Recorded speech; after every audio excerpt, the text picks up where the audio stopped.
যুক্তরাজ্যে ইরানি নাগরিকদের গ্রেপ্তার, আর তাতেই জবাবে কূটনৈতিক অঙ্গনে উত্তপ্ত প্রতিক্রিয়া। তেহরানে তলব করা হয়েছে ব্রিটিশ কূটনীতিককে। কূটনীতির আড়ালে চলছে রাজনৈতিক শক্তি পরীক্ষার একটি খেলা।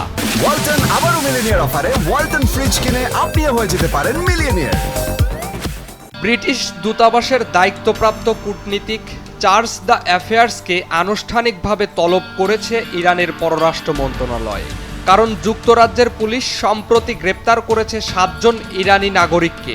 এই গ্রেপ্তার ঘটে ব্রিটিশ গোয়েন্দা সংস্থার যৌথ অভিযানে, যেখানে বিদেশি রাষ্ট্রের পক্ষে গুপ্তচর বৃত্তি এবং রাজনৈতিক প্রভাব বিস্তারের চেষ্টার অভিযোগ আনা রয়েছে। ব্রিটিশ দূতাবাসের দায়িত্বপ্রাপ্ত কূটনৈতিক চার্লস দ্য অ্যাফেয়ার্সকে আনুষ্ঠানিকভাবে তলব করেছে ইরানের পররাষ্ট্র মন্ত্রণালয়। কারণ যুক্তরাজ্যের পুলিশ সম্প্রতি গ্রেপ্তার করেছে 7 জন ইরানি নাগরিককে।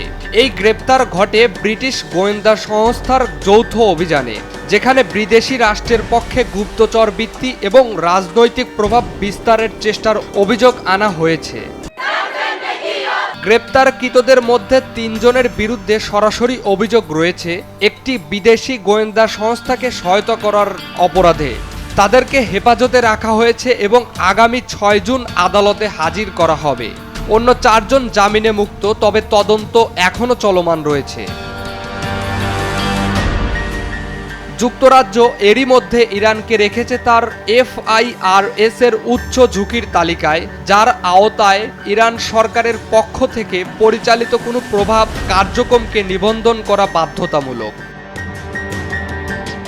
এই গ্রেপ্তারের তীব্র প্রতিক্রিয়া জানিয়েছে ইরান।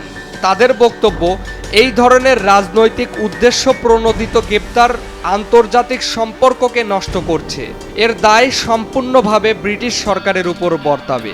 তেহরান বলছে যুক্তরাজ্যের এই পদক্ষেপ ইসলামিক প্রজাতন্ত্রকে আন্তর্জাতিকভাবে হেয় করার একটি চেষ্টা। Imran Hasan, SA TV digital.